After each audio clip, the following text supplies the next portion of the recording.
Voting के लिए गांव में बकायदा बड़ा सा तंबू लगाया गया था, बैलेट बॉक्स मंगाया गया था, गुप्त मतदान के लिए अलग से टेबल भी लगा था और गांव के कुछ लोग पोलिंग अधिकारी बनकर टेबल पर बैठ भी चुके थे। कहानी महाराष्ट्र के सोलापुर जिले की है। मारकड़वाड़ी गांव के लोगों ने बिल्कुल असली तरीके से वोटिंग का इंतजाम किया था, लेकिन बैलेट वाली ये वोटिंग शुरू होती तो उससे पहले ही पुलिस ने रोक लगा दी। इस सियासी कहानी को कवर करने हमारे रिपोर्टर सुनील दीवान भी पहुंचे थे।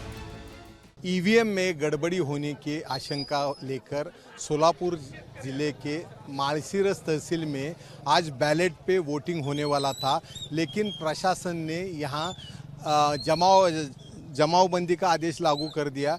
इसी वजह से अगर कोई वोटिंग के लिए आएगा तो उसके ऊपर केस कर दिया जाएगा, ऐसा बोला गया था। इसलिए जो वोटिंग करने के लिए यहाँ के लोग आने वाले थे वो ज़्यादा संख्या में नहीं पहुँच पाए। असल में कहानी ये है कि मारकड़वाड़ी गांव पड़ता है महाराष्ट्र के माळशिरस विधानसभा क्षेत्र में। इस सीट से शरद पवार की एनसीपी के उम्मीदवार उत्तम राव जानकर की जीत हुई है। चुनाव में एनसीपी एस को 1,21,713 वोट मिले, जबकि बीजेपी को 1,08,566। एनसीपी एस का उम्मीदवार 13,147 वोट से जीत गया। लेकिन मारकड़वाड़ी गांव के बूथ पर एनसीपी से ज्यादा वोट बीजेपी उम्मीदवार को मिले हैं। अब गांव वालों का दावा है कि यहाँ ज्यादा समर्थक एमवीए के हैं, तो फिर बीजेपी को ज्यादा वोट कैसे मिले। ऐसा दावा है कि मारकड़वाड़ी गांव के बूथ पर करीब 2,476 वोट हैं। 1,905 लोगों ने 20 नवंबर को वोट डाले।